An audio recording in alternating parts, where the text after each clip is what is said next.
एक भंवरे की मित्रता एक गुबारी कीड़े के साथ हो गई। कीड़े ने भंवरे से कहा, भाई तुम मेरे सबसे अच्छे मित्र हो, इसलिए मेरे यहाँ भोजन पर आओ।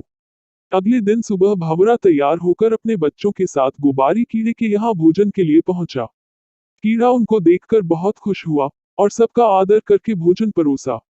भोजन में गोबर की गोलियां परोसी और कीड़े ने कहा, खाओ भाई। भंवरा सोच में पड़ गया कि मैंने बुरे का संग किया, इसलिए मुझे गोबर तो खाना ही पड़ेगा। ये सब मुझे इसका संग करने से मिला और फल भी पाया, अब इसे भी मेरे संग का फल मिलना चाहिए। भंवरा बोला, भाई आज मैं आपके यहाँ भोजन के लिए आया, अब तुम भी कल मेरे यहाँ आओगे। अगले दिन कीड़ा तैयार होकर भंवरे के यहाँ पहुंचा। भंवरे ने कीड़े को उठाकर गुलाब के फूल में बिठा दिया। कीड़े ने फूलों का रस पिया, फिर अपने मित्र का धन्यवाद किया और कहा, मित्र तुम तो बहुत अच्छी जगह रहते हो और अच्छा खाते हो।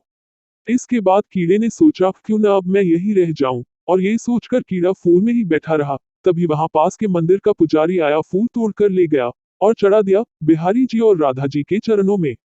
कीड़े को भगवान के दर्शन भी हुए और उनके चरणों में बैठने का सौभाग्य भी। इसके बाद संध्या में पुजारी ने सारे फूल इकट्ठा किए और गंगा जी में छोड़ दिए।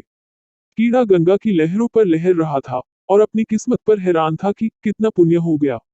इतने में ही भंवरा उड़ता हुआ कीड़े के पास आया और बोला, मित्र अब बताओ क्या हाल है। कीड़े ने कहा, भाई अब जन्म जन्म के पापों से मुक्ति हो चुकी है। जहाँ गंगा जी में मरने के बाद अस्थियों को छोड़ा जाता है, वहां मैं जिंदा ही आ गया हूँ। ये सब मुझे तेरी मित्रता और अच्छी संगत का ही फल मिला है।